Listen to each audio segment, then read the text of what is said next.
I recently finished assembling this greenhouse that I got for free. And by free, I mean it was listed on my local marketplace for free. The only catch was, you had to come disassemble it and then haul it off. That's right up my alley, so I jumped at the chance. My wife and I disassembled it from the previous owner's yard, loaded it in my truck, and brought it home, where I reassembled it here in the backyard. You'll notice that some of the panels are very clear, shiny, and new, while other panels look much older. That's because during the disassembly, some of the older panels were so brittle from sun exposure that they crumbled in my hands when I tried to remove them. But that's okay. It was the framework that I was after. This greenhouse is 8 feet wide, 12 inches long, and roughly 7 foot 6 inches tall at the peak. If you were to purchase this greenhouse kit through the club stores such as Sam's Club or Costco, or even the local box stores such as Lowe's or Home Depot, they currently run about $4,000 before tax. After purchasing some twin wall polycarbonate panels to replace those that crumbled in my hands during the disassembly, and buying some anchors to anchor it to the ground, so far I'm in this greenhouse roughly 400 bucks. I'm okay with that. As you can see, the inside is mostly empty. This particular greenhouse came with a potting bench down both sides. I've left the bench off of this side over here because that's not how I want to use this greenhouse. I did install the potting bench down this side over here, and I'm pretty sure that 12 feet of potting bench will work just fine for my need. What I plan on doing along this side and along the back wall is to build some potting benches so that I can plant in ground along here. And that'll be today's project.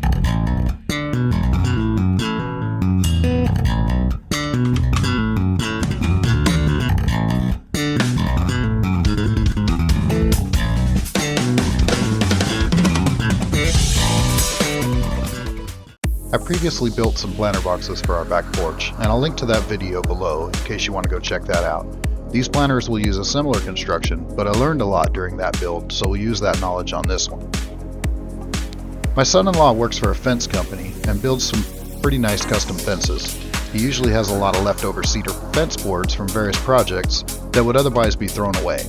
He tends to stockpile them for projects such as this, and he gave me some to use for these planters. So thank you, Seth. My first task is to batch out several of the cedar fence boards to the length that I need for this one. So we're just cutting them all to the same length here. Full disclosure, I've already built 2 planter boxes, so this is the third and final box to build. By this time, I had a pretty good method down, because like DeResta says, you go to school on the first one. Now, this is a pretty simple project. First thing you're going to notice is that I don't have a giant shop full of fancy tools like most of these big time YouTubers you see out there. I'm working in roughly 120 square feet of the corner of my garage. There's no saw-stop cabinet saw, there's no wall of Festool sustainers, there's no giant outfeed assembly table. But my hope is that I can inspire some of you to build cool things without all that stuff, because as you're about to see, it can be done. For this project, all I'm using is a miter saw and a cordless drill. That's it. Once I have my cedar fence boards batched out to length for the bottom and the sides of the planter box, I can start assembly. This is pretty simple. Just lay out my 4 boards for the bottom, then I can use that to mark my length for the 2x4s. No measuring needed here, just use the actual workpiece to mark it. Then we can head back to the miter saw to batch out the 2x4s we need for both the bottom and the sides.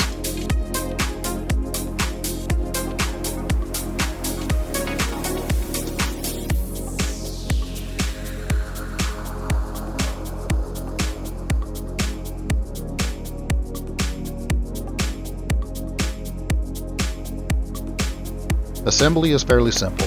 Place the 2x4s under the cedar boards, 1 at each end and 1 in the middle, drill some pilot holes for our screws, and then screw them all together.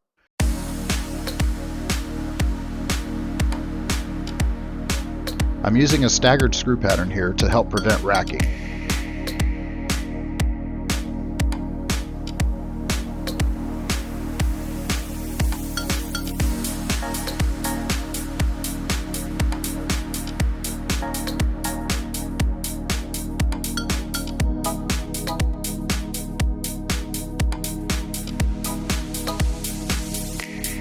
And these are just some outdoor deck screws, nothing fancy, but you can't use drywall screws here, they will rust.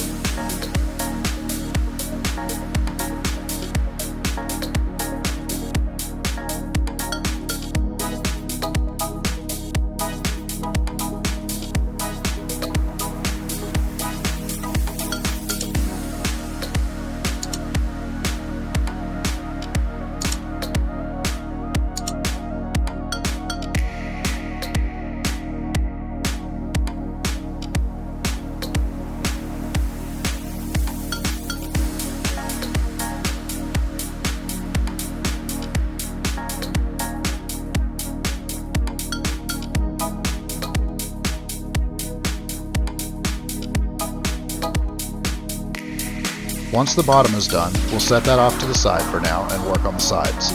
Again, laying out the cedar boards, this time 3 boards wide, then using that to mark the length for my 2x4s. With that, we head back to the miter saw to batch out the 2x4s that we'll need for both sides.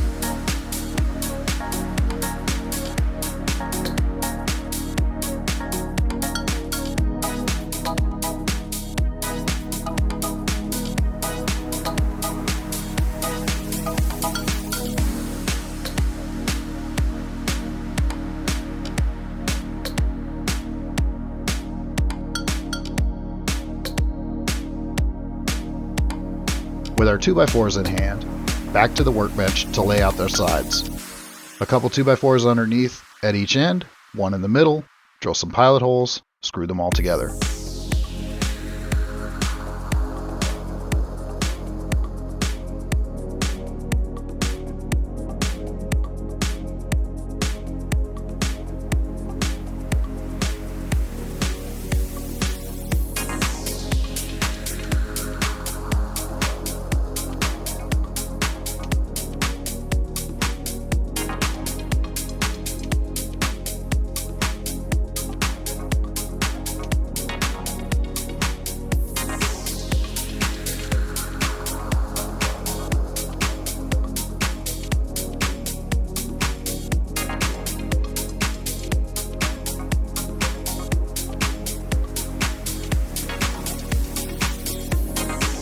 We need 2 of these, so repeat the process for the second one.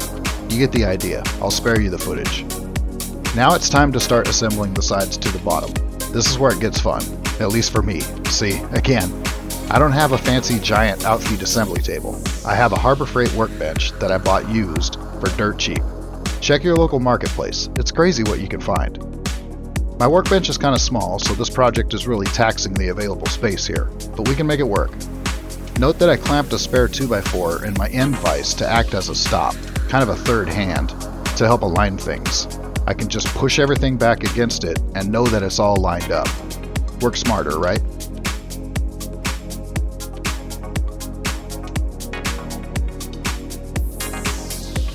We can place the side panel against the bottom and start drilling pilot holes to attach it. You can see that I've placed the 2x4s on the bottom panel on the bottom. That way we have pressure-treated wood where it touches the ground. This also makes it easier to attach our sides to those 2x4s, so we're screwing through a 2x4 into a 2x4 for added strength. Then comes the fun part, spinning this thing around for the other side. The joys of a small shop, am I right? But we make it work. Repeat much of the same process on the other side, and we've got something that's starting to look like a planter box, sort of.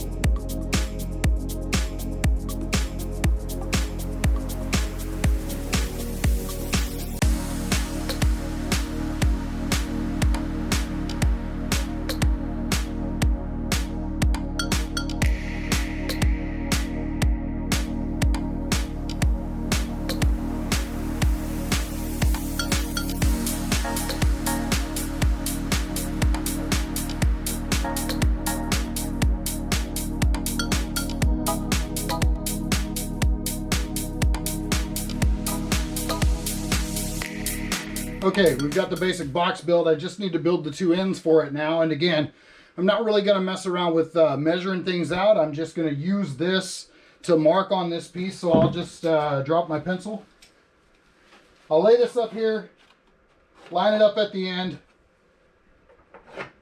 and just mark it there. And then this will be the board that I use on the miter saw. So we're going to go ahead and batch out 6 of these, and then we'll get these ends screwed on.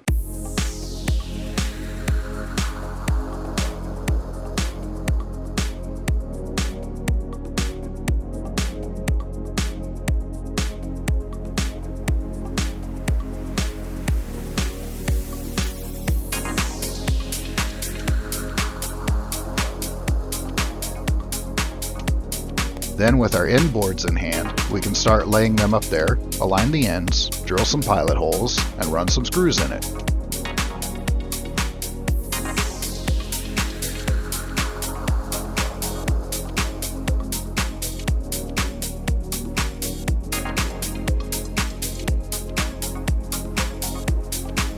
Stack the next board on top of that one and repeat.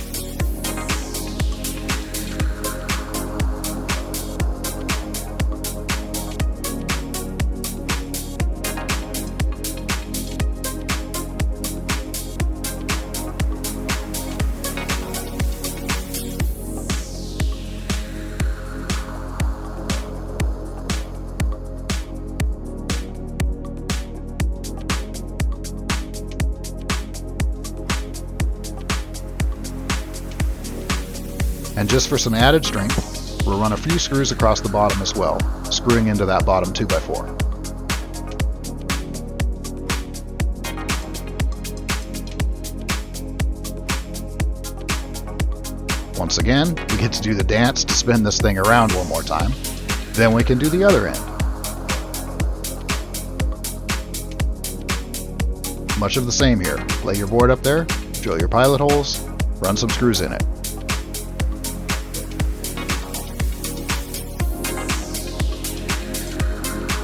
Stack the next board, repeat.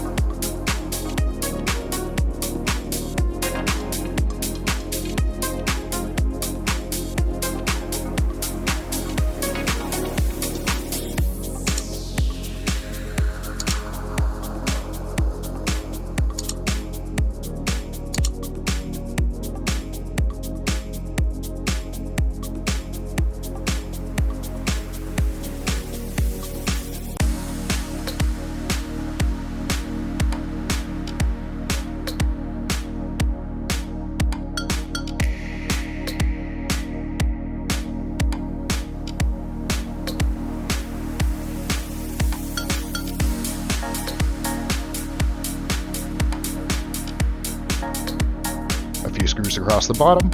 Now we've got a planter box.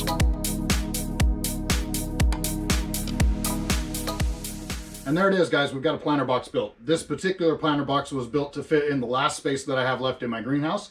So it's about 4.5 feet long, about 2 feet wide, and 18 inches tall.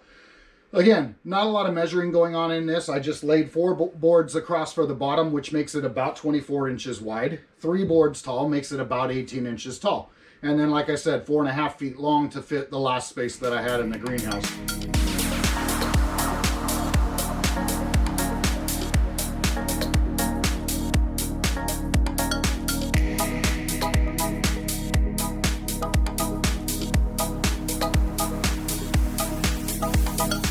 There we go. 3 planter boxes all done. I'll get this one filled with dirt like the other 2. Come spring, I'll be ready for starting my greenhouse gardening project. So, hopefully I inspired you guys to build something cool. Super simple project. All it took was a miter saw, a cordless drill, a pencil, and a speed square. You saw me use an impact driver just because I have one, but you don't have to. You could switch bits out on your cordless drill and use that. So, 4 tools, 3 planter boxes, done, ready to go for spring gardening. Hopefully I inspired you guys to build something cool. You don't have to have a big fancy shop like all of these fancy YouTubers do. It doesn't have to be filled with expensive tools. I have just basic tools and I'm getting stuff done. If you guys enjoyed this video, give it a thumbs up. If you're new here, consider subscribing, and we'll see you guys in the next one. Thanks a lot.